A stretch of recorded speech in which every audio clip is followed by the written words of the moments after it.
Ladies and gentlemen, there are moments in life when we feel the world shifting beneath our feet, a quiet nudge, a subtle signal that something is changing, and if we don't adapt, we'll be left behind.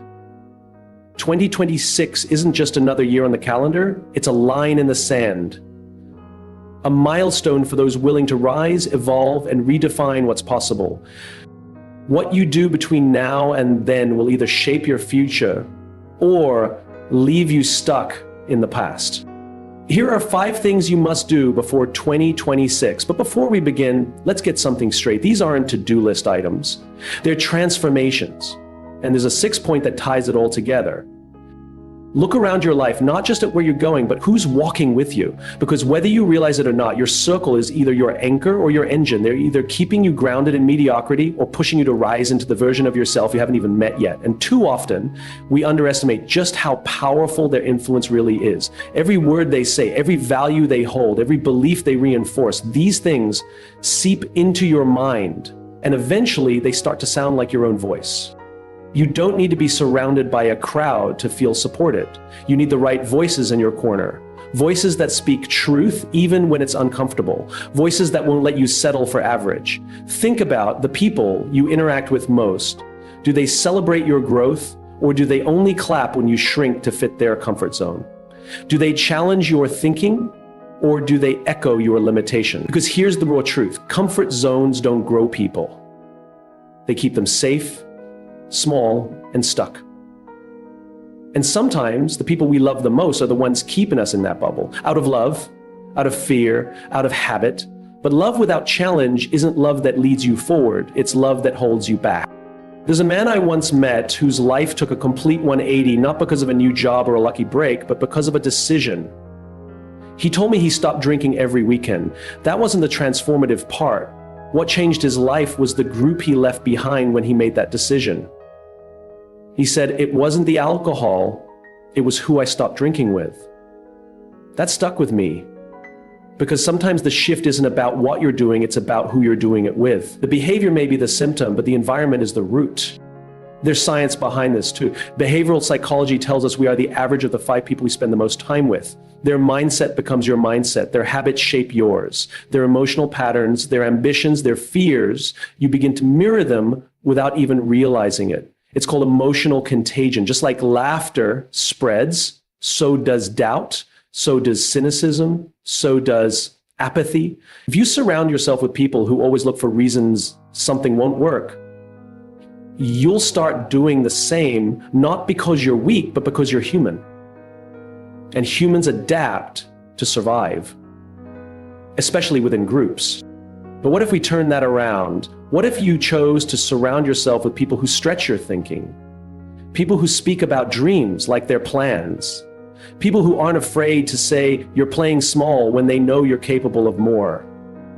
People who lead with integrity, who challenge your ego, who remind you that your excuses may feel valid, but they're still excuses. These aren't always the easiest people to be around, but they're the people who will change your life. It takes courage to audit your circle, because sometimes it means stepping away from relationships that have years of history but zero growth. It means walking away from people who were once safe but now stagnant. And it means opening yourself up to new relationships that might intimidate you because they operate at a higher standard, but growth is uncomfortable. And if everyone around you is comfortable with your comfort, that should concern you. The most dangerous thing isn't criticism, it's quiet agreement with your limitation. And yet we often hang on, we justify, we say, but they've been there for me. Sure, but being there for you doesn't mean they're good for you. Loyalty is beautiful, but only when it's mutual and when it fuels progress. Sometimes the most loving thing you can do for yourself and for them is to create space. Because staying in a circle that no longer aligns with your values, your goals, or your future isn't loyalty. It's self-sabotage dressed as sentimentality. Before 2026 arrives, take the time to reflect on who's sitting at your table, who has access to your energy, who gets to speak into your life. Not everyone deserves a front row seat. Some people are better loved from a distance. Some conversations are better left unspoken, and some seasons are meant to end, not because you're heartless, but because you're growing. and growth often requires pruning. But when you're intentional about who surrounds you, everything changes. Your thinking sharpens, your belief expands, your actions align. Suddenly, you're no longer just surviving the day, you're designing it. You're no longer defaulting to what's easy, you're choosing what's necessary. And that's the shift that creates real momentum, because transformation doesn't happen in isolation. It happens in alignment with people who reflect the future you want, not the past you're trying to outgrow. Find the ones who push you to rise, the ones who ask hard questions, not because they doubt you, but because they believe in your potential, the ones who are building something with their own lives and inspire you to do the same, the ones who celebrate your wins and call you out when you're coasting, because your circle will either dilute your fire or fuel it. Choose the ones who fan the flames. I've seen lives change not by a grand event, but by small shifts in alignment, a different mentor, a new friend, a bold conversation, a brave goodbye. Don't underestimate the power of choosing wisely, because who you surround yourself with today determines who you become tomorrow. And if 2026 is going to be your breakthrough year, it starts now with the people you let walk beside you. Audit your circle, not with judgment, but with clarity. Not with bitterness, but with purpose. Because your future is worth protecting. Your growth is worth prioritizing. And the person you're becoming, they need people who see it, believe it, and speak to it, especially on the days when you forget it yourself. Surround yourself with those who remind you of your greatness, and then become that kind of person for someone else. Because rising together is the only way we truly rise at all. The world is moving faster than most of us ever imagined. It's not just evolving, it's transforming at a pace that leaves even the most adaptive minds scrambling to keep up. In the middle of this whirlwind, we face a choice, a defining one. We can fear the change, resist it, pretend it won't touch our lives, or we can rise to meet it by becoming more of what machines can never be: human. Artificial intelligence, automation, machine learning. These aren't the enemies. They're simply mirrors, reflecting back to us the parts of our work, our routines, and even our thinking that have become mechanical. They strip away what's replicable, what's predictable, and in doing so, they shine a spotlight on what remains: the deeply human, the emotional, the intuitive, the ethical, the creative. This isn't about learning how to outcode a machine. It's about learning how to become the kind of person who can never be replaced by one. The future doesn't belong to the most efficient. It belongs to the most empathetic, the most imaginative, the most resilient, the most human. That's why before 2026, each of us must make a commitment, not just to learn something new, but to learn something timeless, something that will matter even more tomorrow than it does today, something machines will never be able to mimic. Skills like storytelling, where you don't just share information, you connect hearts. Like empathy, where you don't just hear someone's words, you feel their world. Like critical thinking, where you don't just memorize facts, you question what's missing. And leadership, not the kind that shouts the loudest, but the kind that listens with humility and moves with purpose. Think of the last time you were truly moved. A moment when someone made you feel seen. When a story gave you goosebumps. When a conversation helped you shift your perspective. None of those moments were driven by data. They were driven by depth, of emotion, of connection, of meaning. That's the skill set the future demands. And it can't be taught by code. It must be cultivated through intention. The World Economic Forum has projected that by 2027, nearly half of the skills we use in the workplace today will be obsolete, 44% of them gone or transformed. And the scary part? Most people aren't preparing. They're waiting, hoping things will slow down. They won't, and that's the point. The change isn't coming, it's already here. You walk into stores with self-checkout lanes and AI assistants. You read articles written by algorithms. You interact with customer service bots. If your value is rooted in repetition or routine, you're standing on thin ice. But if your value comes from insight, from care, from original thought, you're building a bridge to the future. Let me tell you a story. There was once a man who lost his job after 15 years of doing the same thing. He had perfected a set of skills that were now done better and faster by software. For months, he was angry, bitter. He blamed the world. He blamed the system. And then one day, he sat down with his daughter. She was struggling in school, anxious about a presentation. He listened, really listened. He helped her craft her story, taught her how to speak, not just to inform, but to inspire. When she delivered her presentation, her teacher pulled her aside and said, "You changed the way I saw this topic."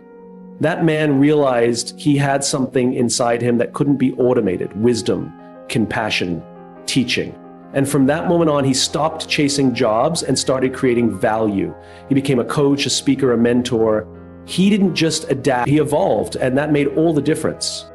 The most valuable skill you can learn now isn't how to compete with technology, it's how to complement it, to do what machines can't.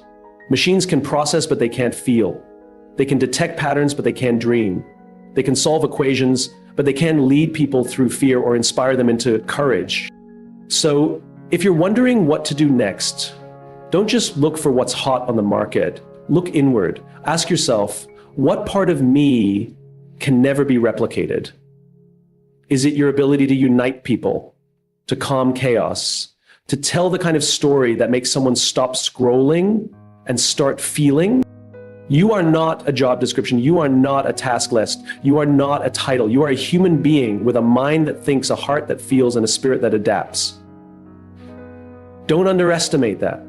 Don't abandon that in the pursuit of what seems marketable, because while others may chase trends, you can build tools. While others may follow the wave, you can become the current. Master the skills that make you irreplaceable, not just for the sake of your job, but for the sake of your legacy. Be the person who knows how to lead in uncertainty, who speaks when others are silent, who connects when others retreat. Because the future doesn't just need smart people, it needs wise ones, brave ones. You have 3 years, not to wait, not to watch, but to become. Make the commitment now, not because you're afraid of being left behind, but because you're ready to move ahead on your terms, with your truth, armed with the skills that machines can never own. That's the path forward. Not safety, not certainty, but strength. The kind that no algorithm can replicate. The kind that comes from choosing growth before the world demands it of you.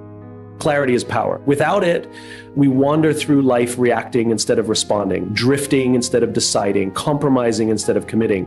When we lack clarity, especially about what we stand for, we become vulnerable to everything. Every request, every opportunity, every demand on our time and energy pulls us in directions that may look promising, but lead nowhere meaningful. Before 2026, it's not just helpful, it's necessary to define your non-negotiables. These are not fancy words you jot down in a journal once and forget. Your non-negotiables are the immovable truths you live by. They are the lines you draw in the sand, not out of arrogance, but out of alignment. Because without lines, without standards, without unwavering values, the world will define them for you. And the world is noisy. It's persuasive. It sells shortcuts, justifications, and distractions disguised as opportunities. We admire people who stand for something, but often we forget that standing for something means being willing to stand alone, at least for a while. I once met a woman who received a $200,000 0-cents promotion offer. That kind of offer changes lives. It pays off mortgages, opens doors, creates a sense of security. But she said no. Not because she wasn't qualified, not because she was afraid, but because the role demanded 70-hour weeks, constant travel, and missing the very moments with her children she held sacred. She told me, I didn't have kids to watch someone else raise them. It wasn't a rejection of ambition, it was the fullest expression of it. She knew who she was, she knew what mattered more than money, more than prestige, more than a line on a resume. That wasn't weakness, that was strength, sharpened by clarity. Every one of us has a price if we haven't defined our principles. We all say we value honesty, but will we speak up when the truth costs us approval?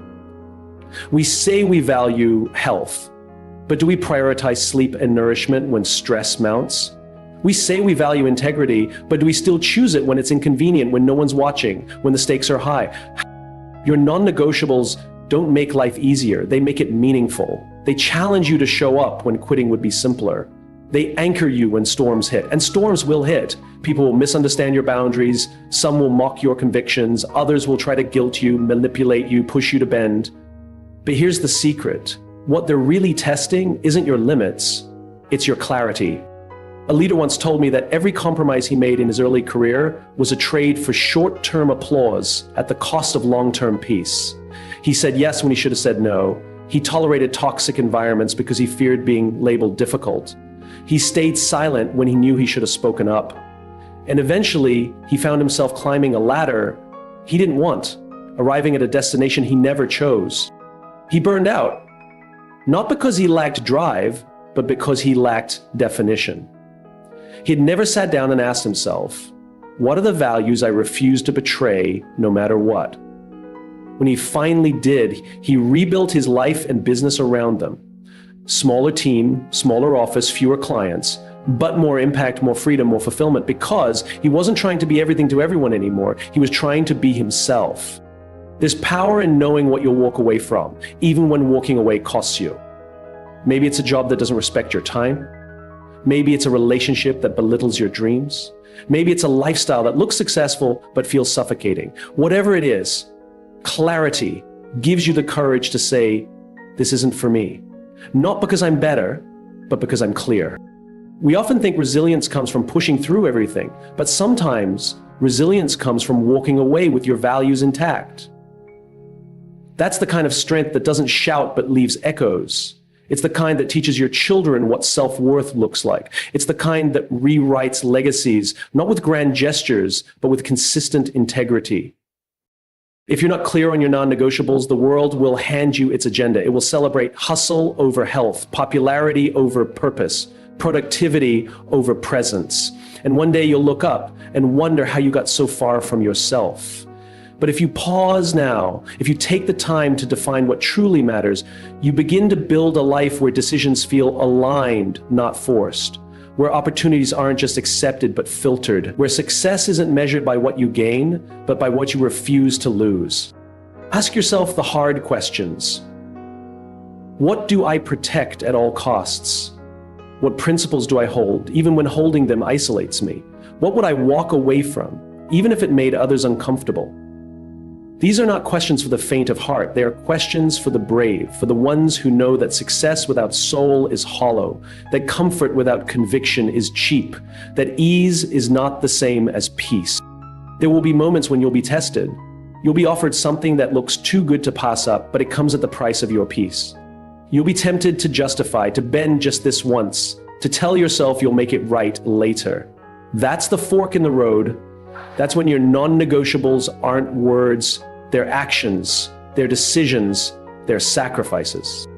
And in those moments, when you choose alignment over applause, principle over popularity, truth over convenience, you don't just change your own life, you give others permission to do the same.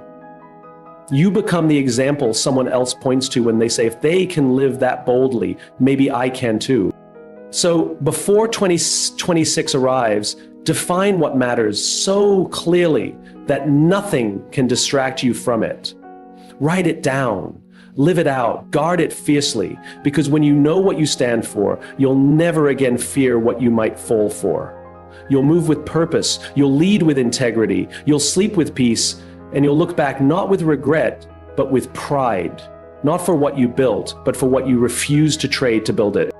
We live in a culture that glorifies grind, hustle, and productivity at all costs. We wear exhaustion like a badge of honor and dismiss rest as weakness. But in chasing success, many of us forget that the foundation of everything we build, our ideas, relationships, and dreams, is our health. Without it, all the ambition in the world crumbles like sand underfoot. We push through fatigue with caffeine, silence stress with distractions, and medicate symptoms instead of addressing root causes. And yet, we're surprised when burnout arrives, when anxiety spikes, when disease creeps in silently. Here's the truth most of us don't want to admit. Your health is the most non-negotiable asset you'll ever own. And I'm not just talking about physical health, though that's critical. I'm talking about the total ecosystem of your well-being. Mental, emotional, physical, and even spiritual. This isn't about six-pack abs or posting smoothie bowls on Instagram. This is about showing up for life with clarity, strength, and intention. It's about having the energy to play with your kids, the patience to lead with empathy, the mental sharpness to innovate, and the emotional stability to navigate hard seasons without collapsing. Yet we treat health reactively. We wait until something breaks before we pay attention. We wait for the diagnosis, the panic attack, the burnout, the divorce, the heart scare. And only then, once our world is shaken, do we ask what happened. What happened is that we ignored the warning signs. We lived like our bodies were indestructible, like our minds were machines. We treated health like a background character in the story of our lives, not realizing it was the stage the whole story stands on. Think of the most pivotal moments in your life. The opportunities that asked for your full presence, the challenges that demanded your resilience, the people who needed your patience and empathy. Every one of those moments required something more than intelligence or ambition. They required you to feel good. They required strength, clarity, stamina, presence. And all of that comes from your health. The challenge is most people don't even realize how bad they feel until they start feeling better. They think foggy focus is normal. They assume their irritability is just part of aging. They believe exhaustion is simply the cost of doing great things. But what if we flipped that?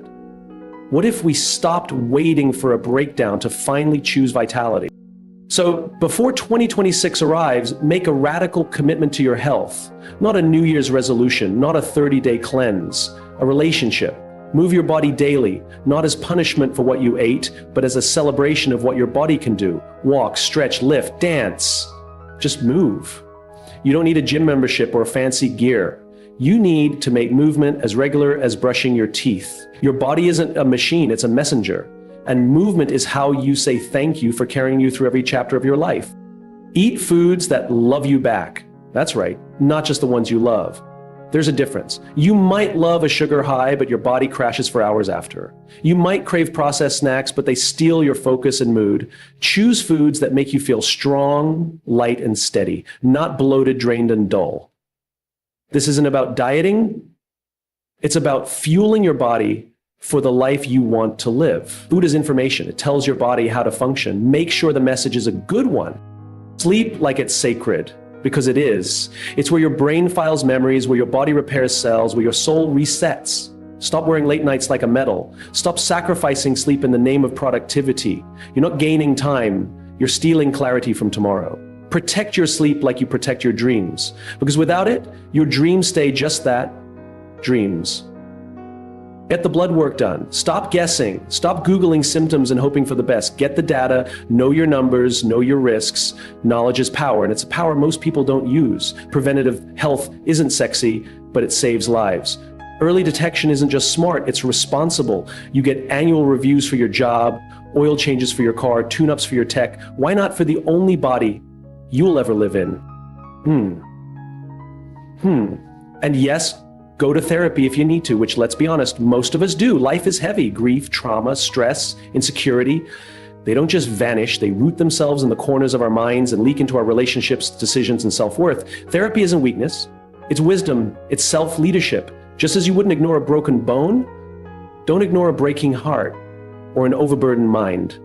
You don't need to be in crisis to get support. You just need to value yourself enough to heal, grow, and evolve. When you prioritize your health, everything else shifts. Confidence rises, decisions sharpen, creativity flourishes. You start waking up with energy instead of dragging yourself into the day. You begin to trust your body instead of fighting it. You stop reacting to life and start responding. Health isn't just about living longer, it's about living better. It's about being fully present for the moments that matter most. It's about creating a life that doesn't just look good, but feels good too. And here's what's most inspiring. Health is one of the few things we have real control over. In a world that feels chaotic and uncertain, where markets shift and headlines overwhelm, your health is yours. The choices you make every day to walk instead of scroll, to hydrate instead of hustle, to pause instead of panic, they add up. They form the compound interest of vitality. You may not see the payoff today, but your future self, they'll thank you. They'll look back and say that's when everything changed. Because the future doesn't belong to those who grind the hardest. It belongs to those who have the strength to show up for it. And showing up requires stamina. It requires resilience. It requires a foundation built not on burnout, but on balance. Not on sacrifice, but on sustainability. So as you look ahead, at the career you want to build, the family you want to nurture, the dreams you want to chase, ask yourself, do I have the health to hold it all? And if not, what's one small choice I can make today to begin? Your future isn't waiting for perfection, it's waiting for intention. Make the choice, honor the vessel, protect the platform. Because your story deserves to be told in full color, not through the haze of fatigue, pain, or regret. Start now. Get in ridiculously good health, not because you have to, but because you can. Forgiveness is one of those words we like in theory, but struggle with in reality. We say we believe in it, we teach it to our children, we even pray for it. But when it comes time to actually do it, to extend it, to receive it, or to give it to ourselves, it becomes one of the hardest, most courageous acts we'll ever undertake. And yet, there is nothing more freeing, more transformative, more powerful than forgiveness. Unforgiveness is a prison, but not a typical one. It's a prison with no bars, no guards, and no locked door. It's a prison where you're holding the key the entire time, and still we sit in it, day after day. We carry anger like armor, thinking it protects us. We carry guilt like punishment, thinking it makes us righteous. We rehearse past wounds like they're part of our identity. But here's the truth. Your pain may explain you, but it doesn't define you. It may have shaped you, but it doesn't own you. And when we don't forgive, we give that pain more power than it ever deserved.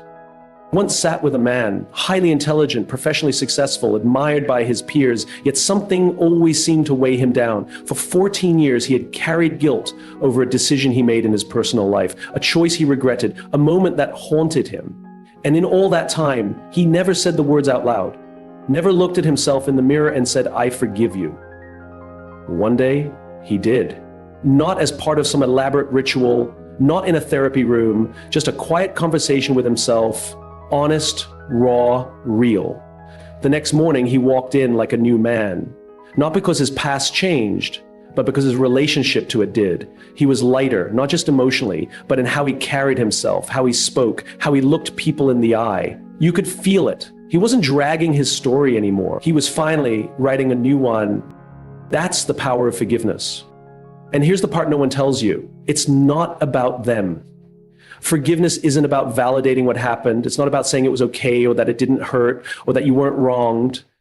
It's about refusing to let that moment have the final say in your story. It's about reclaiming your power. You don't forgive because they earned it. You forgive because you're tired of holding on to something that's poisoning you. Imagine carrying a suitcase filled with rocks, and everywhere you go, you drag it behind you. Into your relationships, into your work, into your future. You pretend it's not heavy, but your back hurts. You try to move forward, but your pace is slow. People ask why you look so tired. And eventually you get so used to it that you forget it's there. You just assume that's how life is supposed to feel. But it's not. Life isn't meant to be carried like a burden. You were built to run, to fly, to stretch, to grow. But you can't do that if your hands are full of old pain. Forgiveness is letting go of the rocks, one by one. Not all at once, not perfectly, just honestly. One memory at a time, one name at a time, one wound at a time, until your hands are finally empty and your arms are finally free. But let's not stop there, because some of the hardest forgiveness isn't for what they did. It's for what you did or didn't do.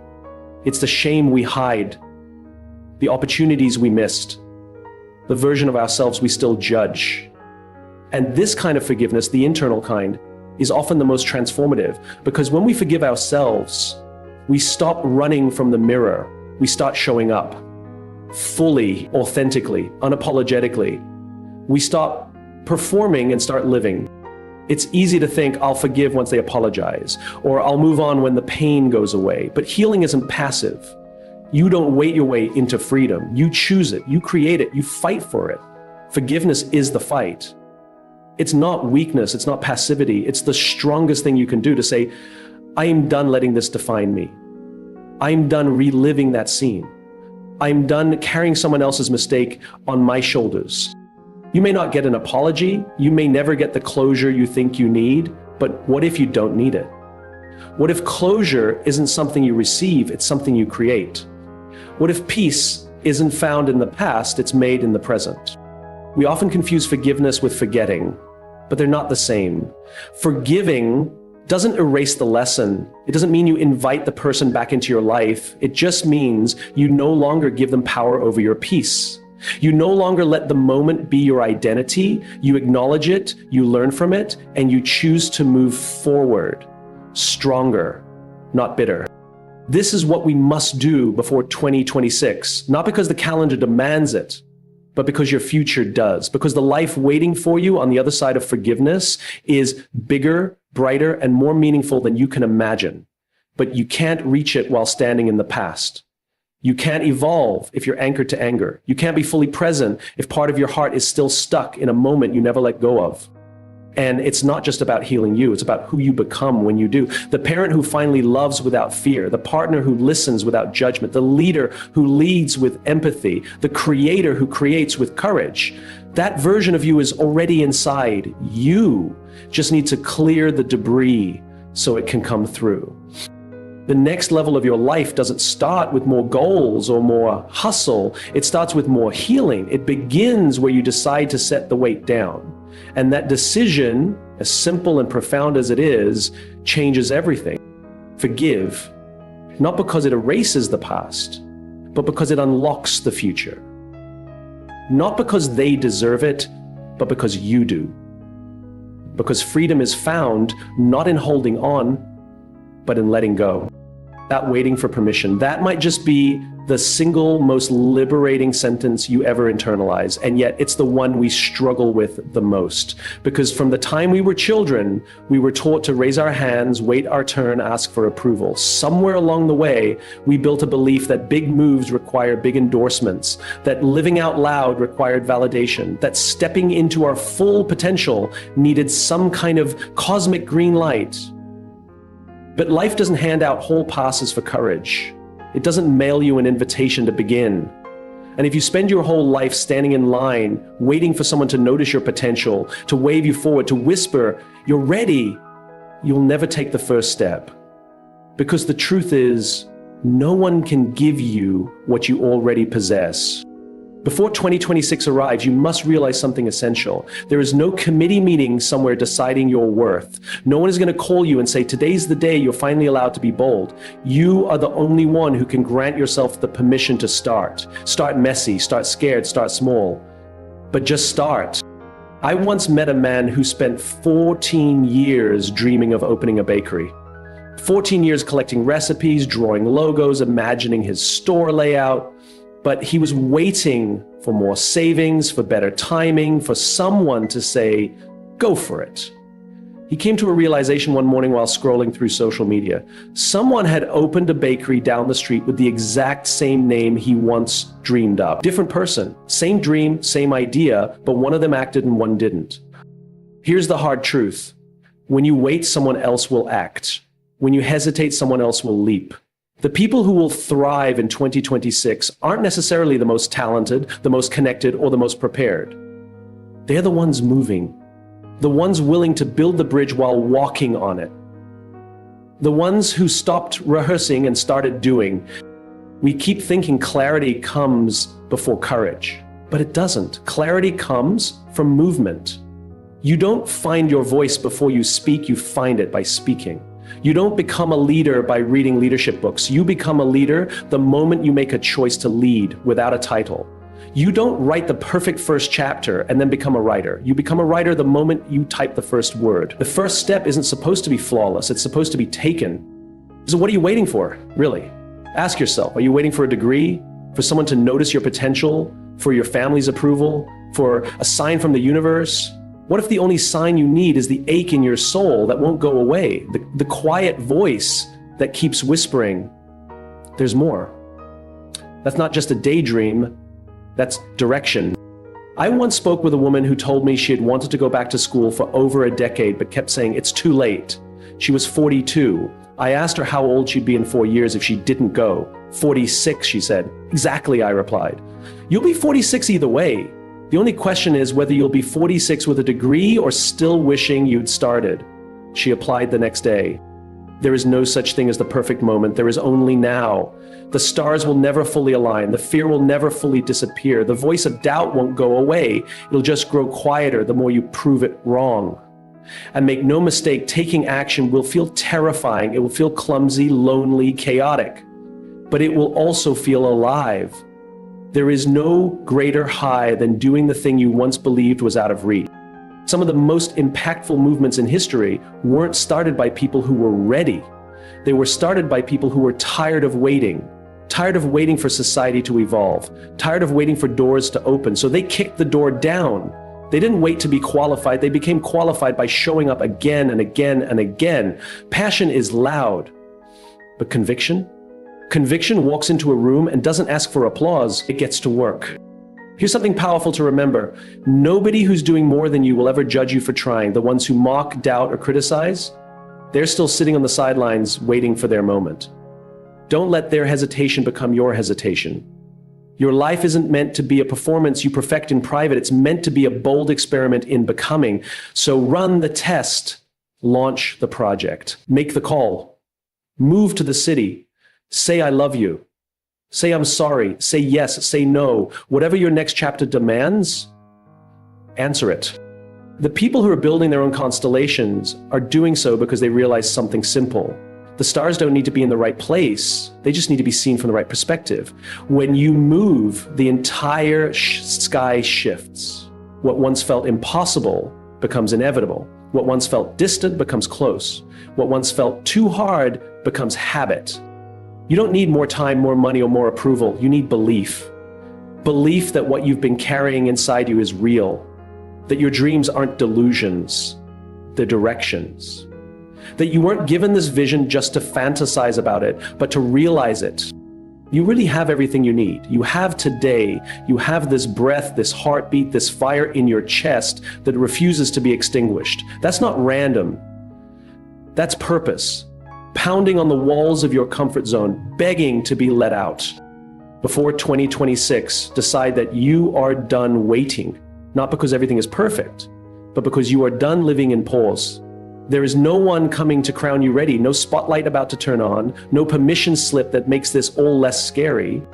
There is only now. Now is the moment you stop waiting. Now is the moment you begin. So let's review. Audit your circle. Learn an unautomatable skill. Define your non-negotiables. Prioritize your health. Provided and forgiven, move forward. And stop waiting for permission. You don't get stronger by chance. You get stronger by choice. 2026 is coming. The question is, who will you be when it gets here? Let's find out.